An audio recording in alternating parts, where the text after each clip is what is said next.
Hey everyone! I think we can all agree that gravity is a lame gimmick that comes with life.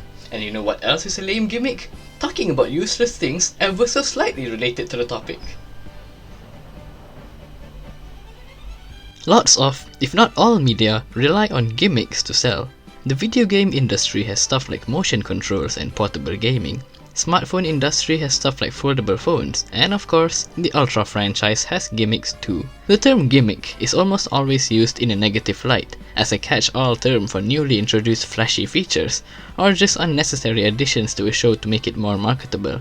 In the past decade or so, the term has been used even more in the Ultraman series as the franchise went in the so-called dreaded direction of toys.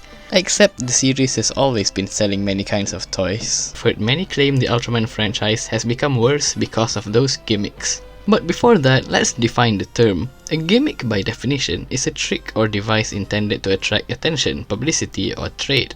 Businesses have gimmicks as unique selling points for their product to differentiate themselves from the competition or to attract interest from their targeted audience. This means that gimmicks are not bad by nature, there are good gimmicks as well. Contrary to popular belief, gimmicks in the Ultraman franchise did not start from the new generation, nor did it start from the early Heisei era, but all the way back from Ultra Q.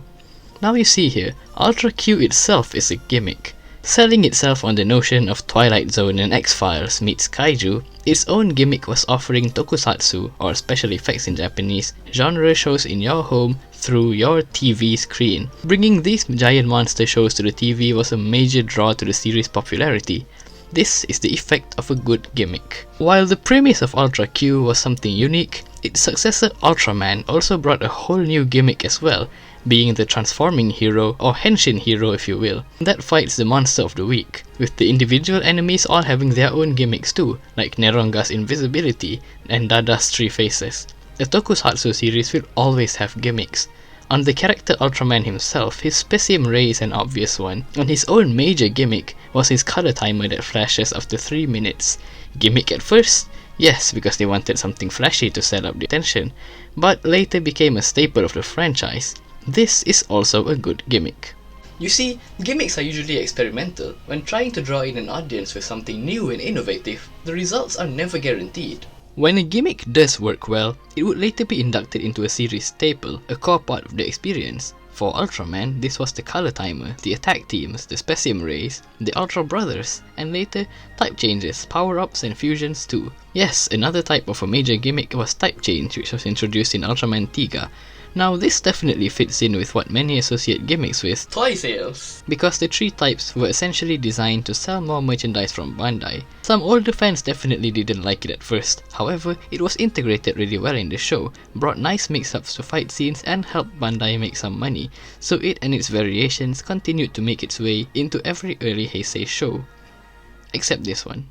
While on the other hand, if a gimmick does not work well, usually by not meeting sales expectations, the idea gets shafted. The Zeo merchandise from Ultraman X did not sell that well compared to the Cybercard stuff.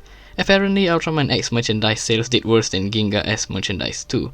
As a result, the attack team concept was shelved since Ultraman Orb, focusing wholly on the Ultra power-up gimmicks instead, until it was brought back in Ultraman Z with Giant Robots concept, which was received very well, and Sevengar sales went through the roof. So then why do so many people turn away at even the first mention of gimmicks if they've brought some good contributions to the franchise?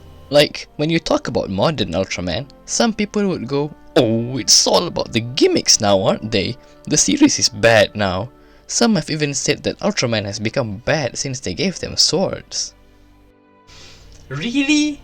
See, the reason for this is because of the aforementioned bad stigma surrounding the word gimmick, which in turn was caused by the bad use of gimmicks. It's kind of ridiculous when people say they ain't watching Ultraman anymore since they started using swords. While I jest, I do get the point. What they mean is swords like these. Which, when you compare all of them together, it's easy to understand why. It's because one of these just looks too artificial, too toyish if you will. And here's where we dissect an unappealing gimmick, and I've identified some key characteristics of what turns people off from liking them. The first one is what personally offends me the most if it happens. It can make things clunky and not natural to comprehend. Thankfully, this doesn't happen as much in Ultraman. Even the toy gimmicks people dislike a lot are given good thought and fit the story well enough. Ultraman Orb, the fusion cards exist because of that Ultra Hero's sealing of a Mega Kaiju, and Orb has to use these because he has sealed his own true power. Still a bit funny that the marketable cards were formed as a result, but good enough. Ultraman X, the Spark Dolls are under research to let Kaiju and humans coexist, and X has the power to turn them into Spark Dolls. The Cyber cards give Ultraman X a power in the form of technological advancement. Way too convenient, but still fitting with the themes. Although one I'm not really a fan of is Ultraman RB. Okay, so they got the RB Gyro from the Voice of Light, and they use elemental crystals to transform. Thing is, why do these elemental crystals have a Japanese kanji on them when they're supposed to be otherworldly? I may have been diagnosed with shape blindness, but I don't think these are how crystals are supposed to look like. And on top of that, why do they have different Ultraman's appearances on them? These don't need to have their appearances, other than it's because, without them no one would want to buy these toys, right? Because without them, the elemental powers would look pretty lame, not gimmicky enough. And in terms of not fitting in with the show, recently the transformation sequences are just getting longer and longer, and new generation heroes, especially from Orb onwards, are super guilty of this. Sometimes, instead of being a clutch epic moment to save the day, we're bogged down by minute-long sequences that show us step-by-step how to play with the toy. See what I'm getting at? Take a look at the ones from the Showa era and Heisei era. Just one quick gesture and bam, you're huge. Elegant and simple. Even the ones with more movement like Ace, Mebius and Hikari are just flashy movements that are done quickly. But the newer, longer ones are just getting ridiculous. It's not that I don't find these cool, because I do, but it doesn't feel like something I expect from Ultraman. The most guilty offenders of this are the Fusion Ultra sequences, Z, Jeed, Orb, and Zero Beyond most of all. And again, the RB brothers. Why do we need to pull these things 3 times? But then again, they usually show the full sequence at the start of the series only when the power-up is new, or it's the first time the host is transforming. In later episodes, they trim down the fat to fit in with the story's flow, and that's a good thing. But I'm still gonna complain anyway. If I want to buy a transformation item toy, I'd want something simple. I don't wanna have to bring a case full of medals and a toy that gives out funny noises in public. See, this is where the dislike becomes pretty obvious, when the gimmicks look so obviously designed to be sold, inclusive of them looking like toys. Making merchandise with past Ultraman is an easy way of leveraging nostalgia to bring in old audiences or overall fans to get interested to buy them, and look interesting enough for new audiences to invest more interest in the whole series. I get it, it's understandable when they're celebrating history and anniversaries, but come on, when every successive series uses old Ultra powers in some way, it gets kinda tiring. Especially when they don't need to have them and could have taken the chance to be their own thing, like the RB Crystals. But then again, it's still not bad. I admit I do like seeing my old Ultras again in some form, but it's how these gimmick items look is that gets on some people's bad side. It's because they look like straight up plastic manufactured things.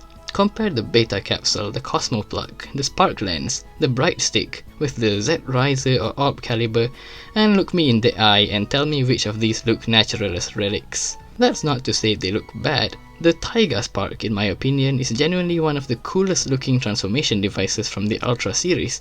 It's just they don't look as real as they should be. Before, they were more like real things which were turned into toys, like a kitchen knife turned into a toy kitchen knife for kids. But now it's like they made that toy knife and tell you to use it in the kitchen. Of course, these things were always made for the younger audience in mind, not whining young adults. So of course, they still have their best interest in mind first and foremost. Obviously, there's still a market for these things. I just wish they could have designed them to be more authentic looking. And finally, the last aspect of a negative gimmick is its underused potential. This doesn't really cause hate per se, just disappointment from a missed opportunity. This can fall under not being well integrated into the show, as the writers only thought of using it to be promoted to buy the merch. An example I, and some other Ultraman fans lament, is from Ultraman Taiga. As I said before, the Taiga Spark is really cool. Not only do you wear it on the back of your hand like a champ, but the scanning sequence is so swift they had to edit in the sequence in the show to show how it works a bit slower. Because of how fast the scanning works, it could have given an opportunity for lots of fast-paced battles, switching between powers back and forth, but that barely happened. The battles just felt like advertising whatever the week's lit was. And Ultraman Taiga also had another gimmick, of 3 main Ultras inhabiting one human host. Definitely a new concept, and giving a new way to have similar type changes, but with 3 different characters fulfilling those roles instead. Although barely any development was given to those 4, including Hiroyuki, and Taiga was given Photon Earth later on, and made Titus and Fuma kind of left in the dust. And Tristrium felt more like the other 2 just making Taiga stronger, instead of also contributing. Thankfully, Ultra Galaxy Fight the Absolute Conspiracy rectified this, but man was this a missed opportunity. And as for the character development, you can say that the audio dramas do this, but that doesn't change the fact that there was missed potential in the show proper. In a nutshell, it's not that gimmicks are bad, but it's how they're used in the grand scheme of things and how they present themselves that may bring about the distaste. However, people choose to put the blame entirely on the existence of gimmicks, when they've actually been around since forever. I always invite having new gimmicks personally. It makes things unique, gives new experiences and more excuses to waste money. A red and blue Ultraman opposing each other, a gimmick from Ultraman Gaia which made its show superbly interesting, a pacifistic Ultraman in the form of Cosmos who has purifying powers, Ultraman using fusion powers, they all add flavor to the series. Many movies were also gimmicks in the form of premises, such as Superior 8 Ultra Brothers gimmick of uniting Showa and Heisei heroes in an alternate universe, Ultraman Story, which showed Taro's childhood, and the upcoming Shin Ultraman, whose whole gimmick is that it's a reimagining made by the creators of Shin Godzilla and Neon Genesis Evangelion, of which Hideaki Anno is a huge fan of Ultraman. Oh, and Shin Ultraman does not have a color timer. And a bit of a reminder that when done well, gimmicks are good. Oh, this is definitely a bad gimmick. Call me old-fashioned, but if it's not something I can throw in my collection, I don't own it. And moreover, there's no denying that Gimmicks saved the Ultra franchise, as the company was in dire straits post-Nexus and later post-Mebius. And when Bandai acquired 49% stake in the company, Tsuburaya made Ultraman Ginga, intending on promoting the Spark dolls, which did slowly help the company recover financially from then on with the new series model of the new generation. Gimmicks work best when they contribute to the experience, make things fun and fit in well. This helps the show critically and financially. It's fine if you still don't like them, but there's no denying they've done more good than damage.